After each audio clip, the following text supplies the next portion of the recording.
Hi guys, thanks for coming back to watch another one of my videos. Today I'm going to be mixing up a recipe for taco seasoning that I found on Pinterest from the Toasted Pine Nut, and I'll leave a link down below for the recipe. It is hands down our very favorite taco recipe, and I hope you will love it as much as we do. To get started, you're going to need a mason jar or any container that you choose to mix it in, a tablespoon of chili powder. You'll also need 1.5 teaspoons of cumin. You're also going to need a teaspoon of sea salt, and of course you can adjust that. That is sea salt. I know it's in a sugar bowl, but I assure you it is sea salt. Don't confuse that when you're having your morning coffee. I also have a half a teaspoon of paprika and a quarter of a teaspoon of garlic powder, a quarter of a teaspoon of onion powder, a quarter of a teaspoon of red pepper flakes. Of course, you can omit that if you don't want it spicy, although a quarter of a teaspoon doesn't make it too spicy for us.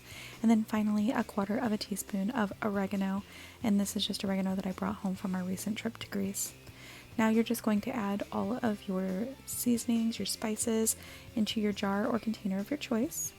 So I'm just starting with the chili powder and so on and so forth.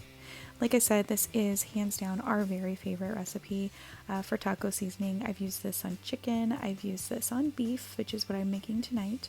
I've also used this in one of those 7-layer dips where you mix the taco seasoning with the sour cream and you layer it all up, and it's like a taco dip, and that's delicious as well. You can make this in a large batch by quadrupling the recipe, or even, making it tenfold if you'd like, and storing it in an airtight container.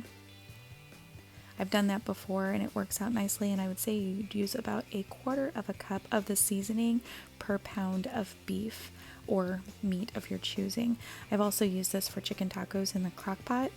And one of the other things that I'm thinking about doing is I'm thinking about maybe getting a Instapot, but I haven't quite bitten the bullet. So let me know what you think as far as that goes, if you have one, and what you think of it.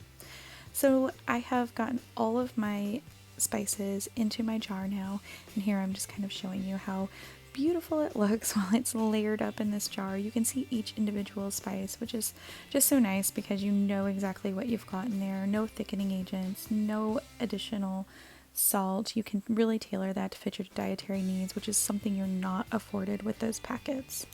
So yeah, there it is. Like I said, all you have to do is now put the lid on it, give it a shake, and when your meat is completely cooked, you can just add that seasoning right over it to your preferences and enjoy. So there you go. You can see me shaking it up and ready to add it to my dinner. So yeah, I hope you enjoy it as much as we do. If you make it, please leave me a comment down below to let me know what you think, and I look forward to speaking with you in the comments. Thanks. Bye.